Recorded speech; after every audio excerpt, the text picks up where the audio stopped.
Welcome to the Aegance Offscript Podcast, where we talk to industry leaders who share their stories, insights, and lessons, unfiltered and unscripted.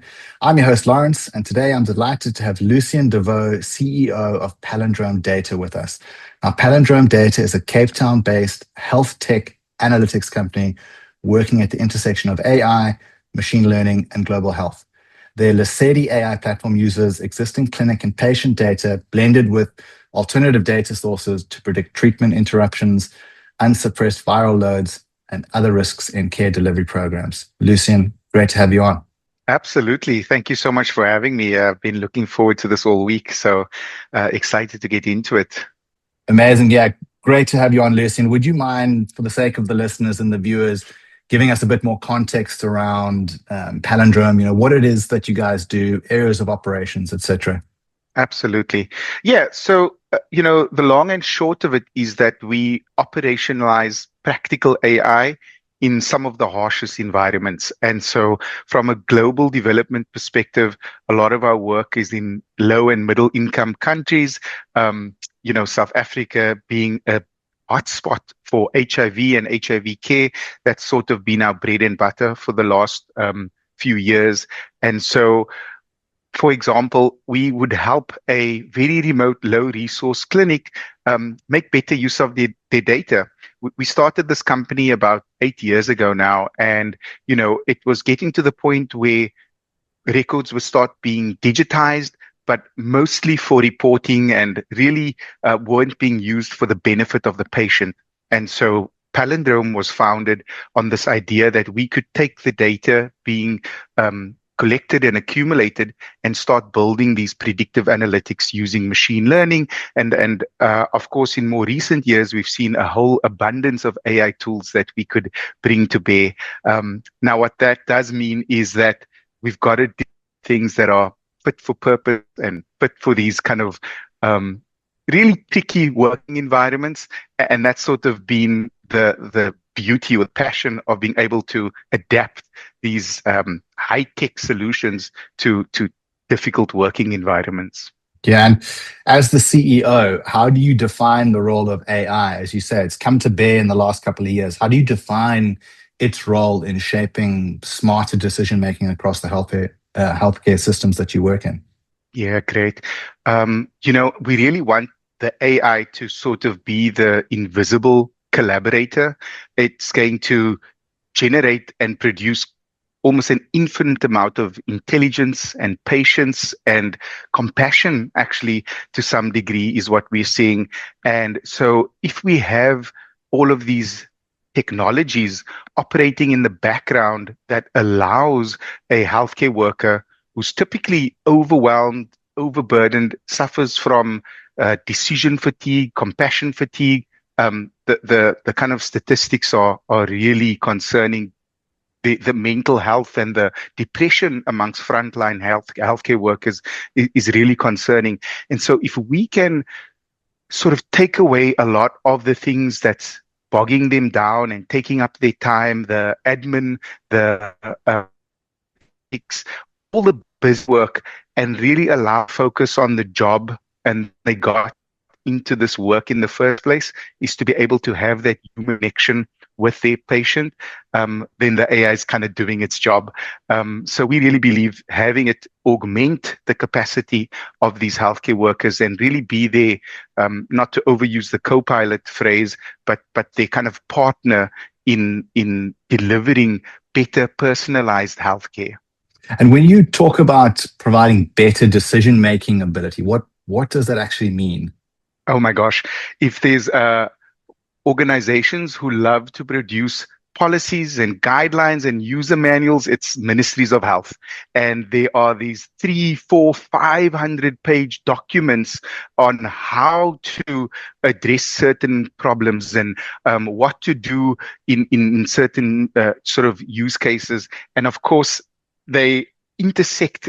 One patient has multiple comorbidities or kind of healthcare burdens. And so these healthcare workers are having to kind of figure it out on the spot while they have a client sitting in front of them, which is really challenging. And so where we can sort of digest all of these best practices and materials and have the AI surface the most important patients, the most kind of priority kind of cases where we have patients who are at risk for either dropping out of care or having an adverse event. That's really where we can enable a lot better decision making.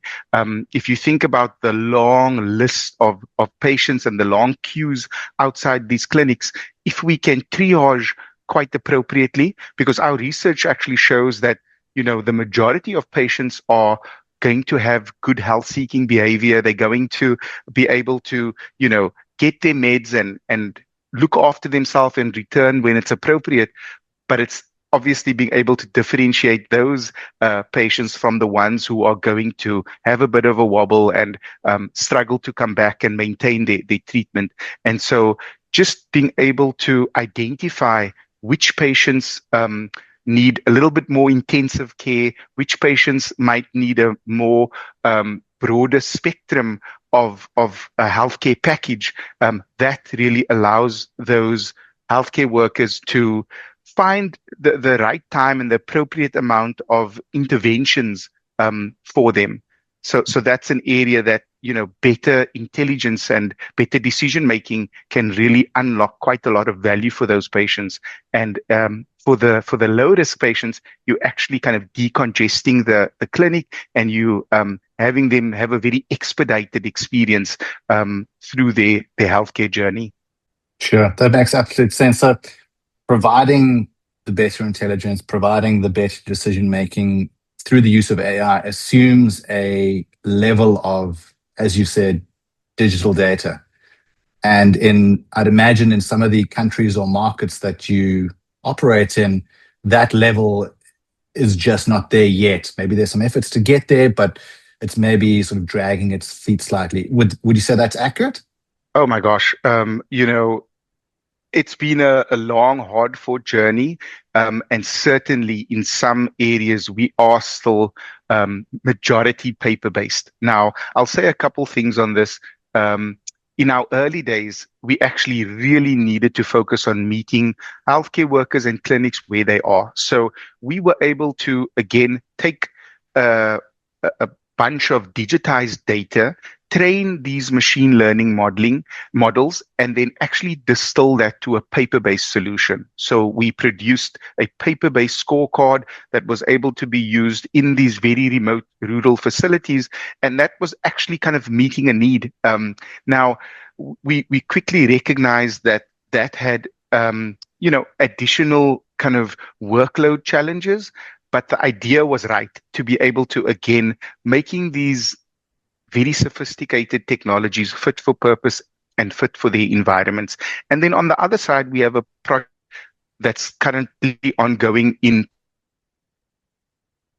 where you have women healthcare workers providing antenatal, and they are having to lug around these massive case folders and patient folders, and just the ability to digitize those records have obviously literally lightened their load, but it's also now been able to provide value-added services because it's digitized. So now that we have a digital record and we can centralize them, we can actually provide better prompting, nudging them to kind of flag those high-risk patients and identify where we can intervene earlier. And so that's also been a little bit of a game changer for them. Yeah, super interesting. I can certainly get on board with it being a game changer for them. Would you say that obviously digitized data is preferred, but it's not necessarily a non-starter for you? Absolutely, yeah. And in fact, the AI can help us digitize. And so there's all these great technologies, whether it's kind of the latest optical character recognition abilities to be able to actually take the handwriting of a clinician, as malformed as it often is, but actually transcribe that into a digital document. That is a kind of low-hanging fruit.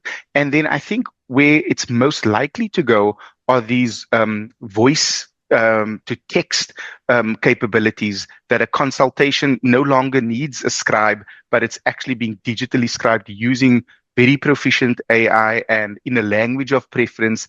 And so that's, I think, not very far away where the majority of the sector will be going, you know, all the caveats aside. Yeah. And where do you see the untapped potential for decision intelligence within Palindrome Data itself? Yeah, that's a great question. It's often the simple stuff. It's really coming down to making it so easy to absorb some of the abundance of intelligence we now have at our disposal. And so, ironically, it's kind of a little shocking for me personally that WhatsApp as a medium to just communicate is kind of where people are. Like, it's got something like 90% penetration in South Africa. And so if you are looking to build chatbots and to develop these very intelligent systems, as I mentioned, 2, 3, 4 documents that nobody actually reads. And very often the sector historically would be into a boardroom for 2 days and bombard them with information and overload them. And somehow they are expected to recall 6 months later that when you have a woman who's HIV positive and recently contracted TB, like what regimen you need to be giving them. It's sort of absurd to think that that's an effective way to have healthcare workers help their patients. And so, we having these micro learning, continuous information being sent to them, so as a push type WhatsApp technology, but then they also get to take up the recommendation with a large language model, so they can now discuss this with a well constrained sort of chatbot that is aware and sort of will give them recommendations based on the guidance for not only the national healthcare guidelines, but their province and even their facility and healthcare program. So it's very custom and tailored to their situation. And you can obviously imagine that that's just a more relevant way to get proactive information and have it at the time of need. Yeah, absolutely. So your Lesedi AI platform has delivered measurable outcomes in places like Nigeria. I mean, we've touched on some of the systems and processes already, but looking at that market in particular, what are some of the systems or processes that have proven most critical in turning those AI insights into real-world workflow change? Great question. Because we often fall in love with the technology and forget that there's a human that actually needs to take up that bit of information and figuring out how to make it truly useful for them kind of ease the challenge. And so I spoke a bit about the predictive analytics and knowing that, Lawrence is low risk, but Lucien is high risk, and you need to provide different care.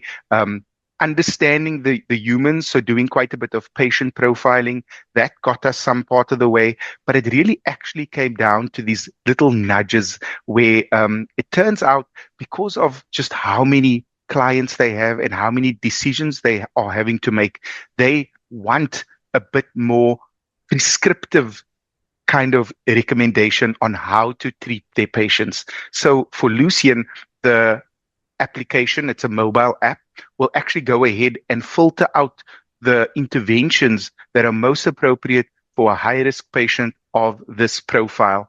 And that's really when we actually started to move the needle in terms of that change management and getting folks to take up action. Because, we talk a lot about adoption, and obviously we need these things to be sustainable after the hype has cooled off. And by providing real value that they can see tangibly for their patients, that's really when you see that sustainable usage. And so those prescriptive recommendations of which interventions to provide patients, that really stuck. And we were able to again see rates of disengagement reduce fourfold for the healthcare workers who were using the risk scoring and recommendations versus the control group who kind of didn't have that built into the app. Yeah, absolutely. So you mentioned adoption rates, as you rightly say, it's crucial. And providing new tech can often, be very exciting initially, as you say, but then the sort of adoption rate drops off quite rapidly. Is there an aha moment with your client base? And if yes, how do you maintain the use Yeah. of the product after that aha moment? Yeah, no, absolutely. What is the trough of despair that we all kind of go through when you recognize its limitations? But I think many of your listeners will recognize that first moment, maybe where ChatGPT or Gemini, whatever they were using at the time, gave them a really human answer on a problem that they were kind of grappling with. And so what's fascinating in is that for many of our users, they are experiencing that magic through our tools. And so the first time they interact with a large language model is through Lesedi, and they're having that like, oh wow moment, like through a healthcare tool. And not to belabor the point, healthcare tools have not been great historically. It was there to audit them and make sure they're doing their job, and it felt very paternalistic. Whereas this is quite a different moment for them, where they are finding joy in the tool, and it's actually giving them more confidence to take up the action. As I was saying, when we are able to give them recommendations, give them some evidence, like this is a high risk patient, you're not just like imagining it or whatever, you should do something sooner. That prompts a behavioral change. And so that might answer the first part of your question, which is what is that moment that they get excited about? And then it really does come down to results, because we can make those behavioral change, but if it doesn't translate into better outcomes for their patients, you're not going to see this being sustained. And so when we can show we have this control group that didn't have predictive analytics and recommendations, and then we have the intervention group that actually had these capabilities. And when we saw people use the risk score and take up the recommendations, we see a reduction in disengagement, which basically means fewer people falling out of care. That's, when you really have that drop the mic moment and they go like, okay, this is working. And that's what sort of sustains usage. And I'm quite interested to understand the challenge around data trust, because in the healthcare space, the reality is that the potential outcome is life and death. Now, that might be a very extreme example, but how did you navigate the challenge around getting your users to trust the data that you were providing? Yeah. Again, a couple things maybe in that the final decision always belongs to the human and the healthcare worker.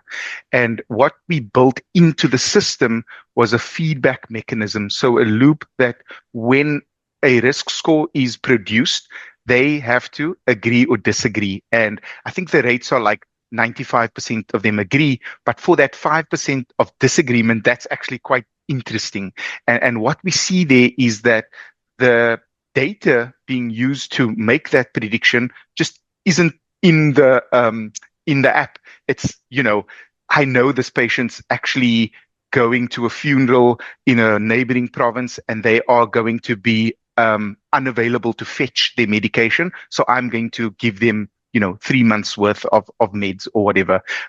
Or I actually know that this patient disclosed that they're having some marital issues or relationship or employment disruptions.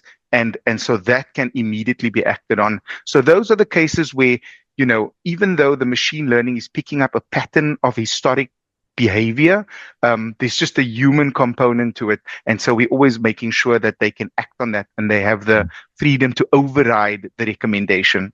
And then again, the proof is always in the pudding, is whether they feel like, again, whether that 95% they are in agreement with the machine learning model. And so they trust the recommendations being provided to them.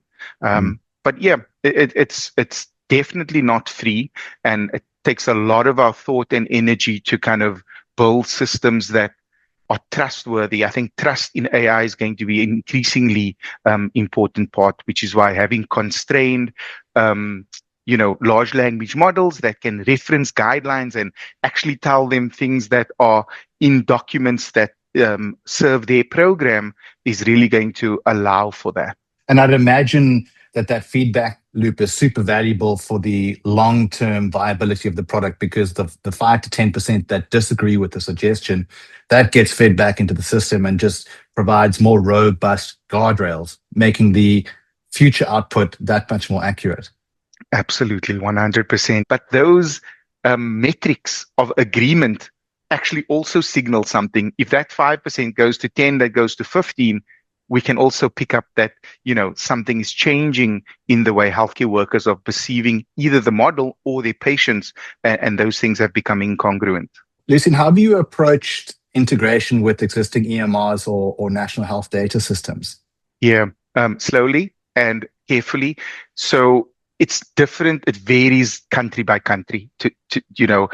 We are actually able to move so much quicker in Nigeria, for example, because of how decentralized and how big, and the states get to kind of determine how they manage their data. And from Palindrome's perspective, Lesedi AI has always been system agnostic. So we're not there to give you another tool or another kind of user interface. We are actually embedding our insights and recommendations in existing tools where possible. We have our own kind of interfaces, but that's mostly to showcase the capabilities. We are kind of taking existing case management apps or EMRs, electronic medical record systems, and just deriving the intelligence, developing the AI, and again, serving that back up through the existing interface. Understanding their workflow is so crucial to getting that adoption we spoke about earlier. You want to have them kind of move as little as possible from their current workflow to be able to derive a new action. So that's how we've worked in countries like Nigeria. In South Africa, it's a little bit more complicated with Poppy and kind of the misunderstanding of how Poppy should be applied. But we have to work with exports and data files and provincial kind of departments of health to make sure that they are aligned with when and how that data gets used for the benefit of their patients. When Palindrome started to scale into different countries and branch out into various different regions, how did you balance the technical excellence with the on-the-ground realities, which is obviously often defined by resource constraints? We've been very fortunate to have good partners. So we would typically come in as a technology provider or a technology provider, and we need to get very close and deep with how the operations work on the ground. It really is about not just getting stuck with their technology team and helping their technology team, but really spending time with the users and co-designing or co-developing what's their biggest struggles. That's what allowed us to build these products that are better fit for purpose and kind of actually gets adopted at the end of the day. Yeah. And as you've rightly said, Palindrome Data operates in quite a complex ecosystem. Governments, NGOs, global funders. How do you position your value proposition to such a varied array of stakeholders? Yeah. It comes down to the practicality of how we operationalize AI. There are way too many examples of pilots or models that end up sitting on a shelf. And what certainly gets me and my team up in the morning is getting the insights, the recommendations, the actions operationalized on the ground. So that is the difference that we've been able to kind of generate by being able to practically deliver these solutions and then be able to measure the impact. So that's been kind of fundamental in being able to go back to a funder to get extensions for scale-ups and expansions. That's really allowed us to differentiate it, is to move well beyond those pilot projects or models that work well in a lab. and doesn't quite translate to the working environment for these clinicians. And would you say that the health data space is starting to get a little bit crowded? It's noisy. I would use the phrase noisy. Everybody's an AI company now. I think there's just, you go to conferences and you're kind of like a little taken back by folks who've kind of maybe trained a large language model and now are an AI company, or have been experimenting, and I think that creates confusion for folks, because the noise, it's kind of hard to separate folks who have been doing it for a long time and differentiate the ones who can actually make things again a sustainable, scaled program versus the folks who are running experiments.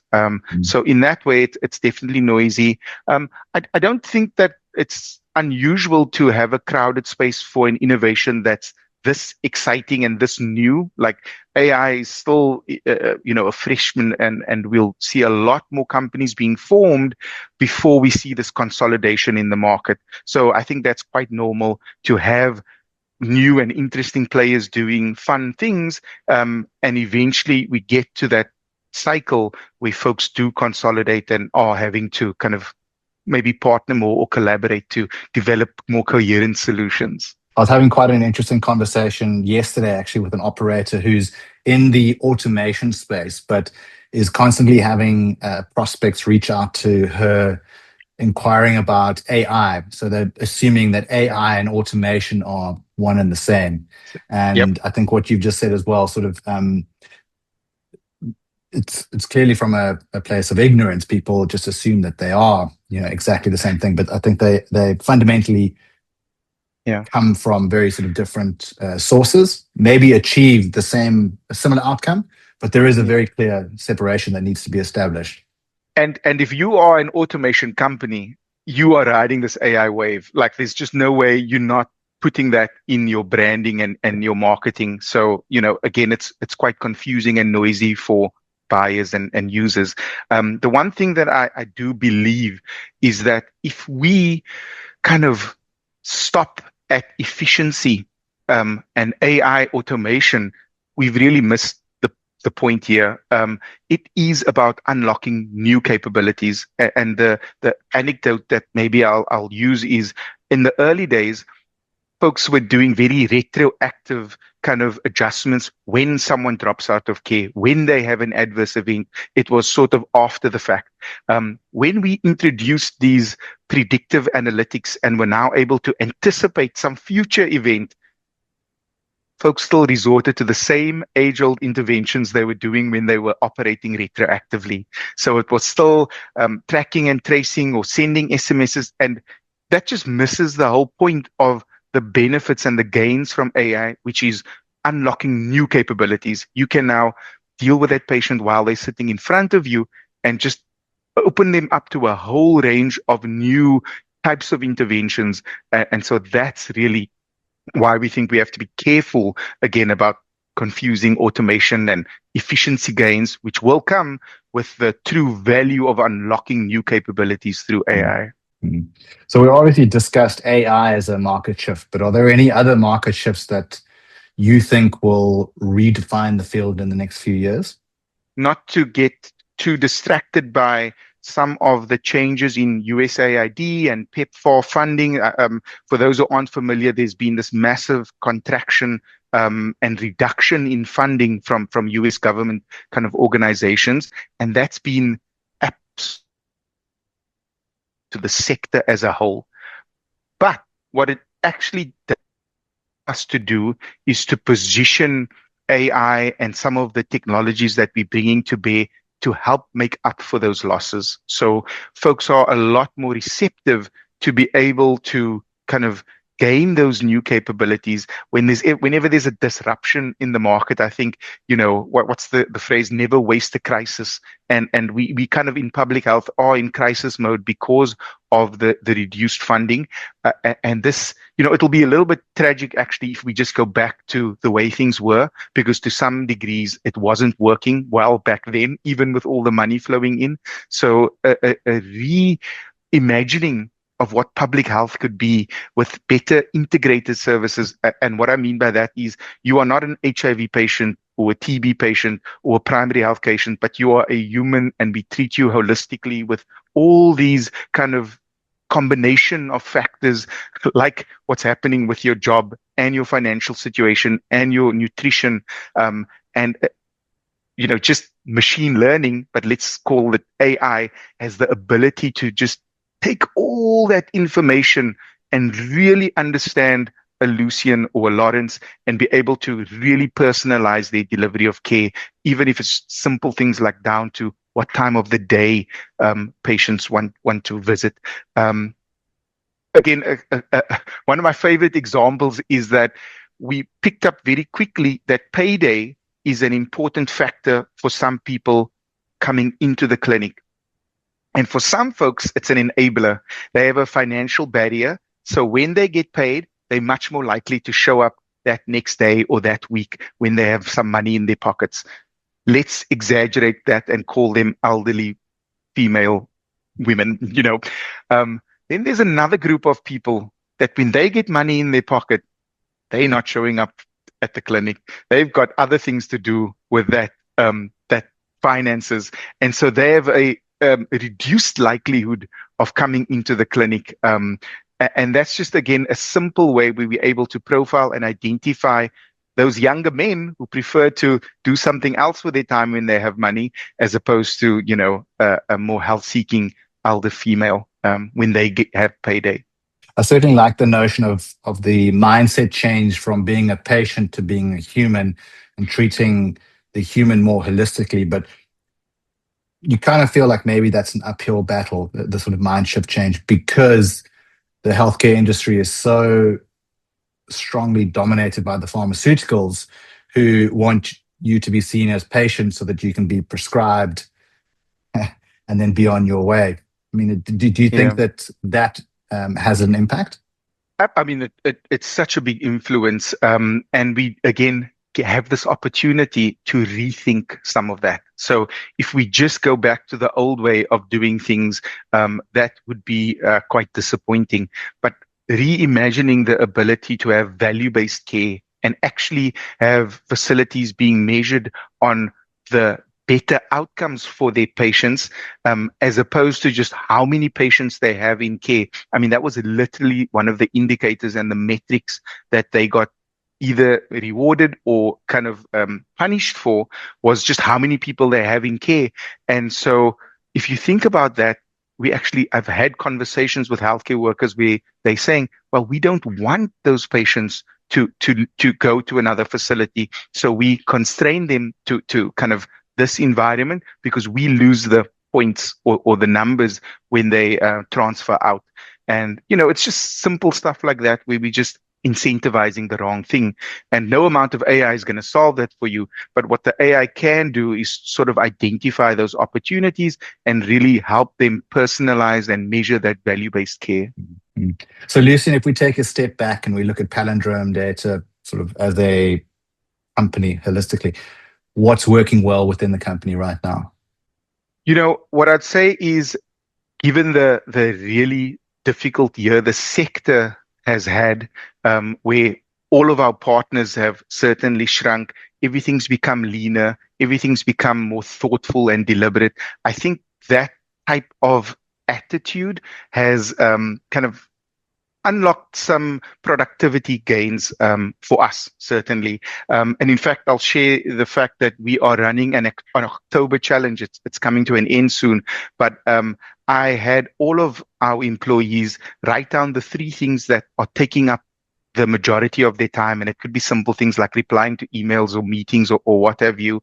And for the month of October, everybody had to kind of disrupt those 3 things that they thought AI could help them with. So if you're familiar with the expression, eating your own dog food, we are like eating our AI dog food. And honestly, the feedback that I've gotten has been, as a manager and as a leader, quite emotional, because, it takes years and years to get folks to say things like, I feel way more confident taking on harder problems. I'm feeling more creative in the type of work that I'm doing. I'm finding more joy, in, like less intimidated by things. And for me, that's just been so fulfilling. And if AI can do this for like a company like Palindrome, and this is something we've been preaching to healthcare program managers and funders, is that we want to bring the joy and kind of fulfillment back into their jobs and not have their tools be something that's a drag and a auditing and a burden for them to do, weeks of analysis. That's where I think we can really change things around for these healthcare workers. That's a really commendable initiative, and it sounds like it's bearing some really positive results. And on the flip side of my question, what's working well, what's not working well? Where are the constant friction points within the company? Yeah, I'd say within the company, it is things have been disrupted as much as they have been. Having like a 5-year plan is, nonsensical. So what everybody loves to have is this clear vision of where we're going. And as a CEO, that's kind of my responsibility to set the vision and get everybody behind that idea. And then it's kind of tricky when it changes every 6 months. So I think that is kind of on me and our leadership team to figure out, to kind of stabilize after the disruption that the sector's undergone, and to kind of find the trees from the forest, actually to bring clarity to what it is we are going to be doing, not even for 5 years, but for the next 2-3 years, how we're going to position ourselves. And so we're running a whole bunch of experiments, and we have hypotheses that we are testing as to, what will land. We assumed, for example, folks would want to move from a very big upfront check to implement a technology to something much more modest that's subscription based and kind of ongoing. And it turns out the sector's still unable to procure like that. They kind of so used to buying services that they don't know how to buy subscription services, or they just need some education. So those are the things that we're testing. The example I mentioned about this micro learning through WhatsApp, those are ways that is a fundamental shift in the way people think about training, for example. And so that could be, again, an example of how the strategy gets aligned for the whole sector in terms of smaller, low-touch initiatives and agile, as opposed to these 5-year randomized controlled trials where the world just looks completely different after that. So I won't push you on what's next for Palindrome, because it sounds like you're still sort of in the process of, seeding the market, trying to get feedback from them, and as you say, your hypotheses, and that will then, I think, provide a clearer picture on the type of moves you need to make into the future. So let's rather have a look at the journey to date and what's been the biggest lesson that you've learned. Well, it's one we almost keep learning, and it's likely that our users and our time with end users needs to be of utmost importance. And it sounds simple, but you mentioned in healthcare specifically, your buyer is different to your payer, is different to your user. It's quite an intricate sort of ecosystem. And at the end of the day, while we need to keep all those stakeholders happy, it is the end user that we want to be focused on, and our hearts should break when they aren't being met and their needs aren't being served. And so we just focused on spending more time with them to develop AI context rich tools that make sense for their working environment. And whether it's, again, low cost, continuous learning, things like WhatsApp, or building tools that are low tech or run offline, this beauty of large language models, for example, in many cases requires an online app, but there are now capabilities where you can have these large language models that sit on a device that are offline. And that's sort of one example of where we'd be focusing on that type of technology as opposed to the latest and greatest version of ChatGPT, because those are much more fit for our environment, and they actually allow for a lot more privacy and data security when the data never needs to leave the device, but you still get quite a lot of the small language models if they are trained on a very specific use case. Well, Lucien, if our listeners and viewers want to reach out and connect with you and the team, where's the best place for them to do that? Have a look at our website, palindromedata.com. There's some videos there that might be a little bit more digestible, that elaborate on some of the concepts and use cases that I provided. But I'd really just encourage folks, what we're seeing is everybody's excited about AI, but are struggling about where to start, and even like which use cases are their low-hanging fruit. And we've developed a little bit of a assessment to you fill it in online and you get some feedback. This is the stage of your maturity and your AI readiness, and that can just be a quick and easy way for them to have some self-awareness within their organizations and to be able to kind of see what their next steps might be. And then you can reach out to me. I'll share my contact details, or info@palindrome.org.za is also an easy one to remember. Amazing. Well, Lucien, thank you so much for joining us on the podcast. It really has been an interesting conversation, obviously diving into Palindrome Data and the journey to date, and sort of a bit of a view into where you'd like to take the company. But in addition to that, obviously talking about the health data space and all of the challenges that come with that. So thank you so much for your time. Absolutely. It's been a real pleasure. And I hope this was of some value to your listeners. And, we've got a big challenge in front of us, and I think we really are able to help quite a lot of the most vulnerable population through this technology. So we should not be despondent.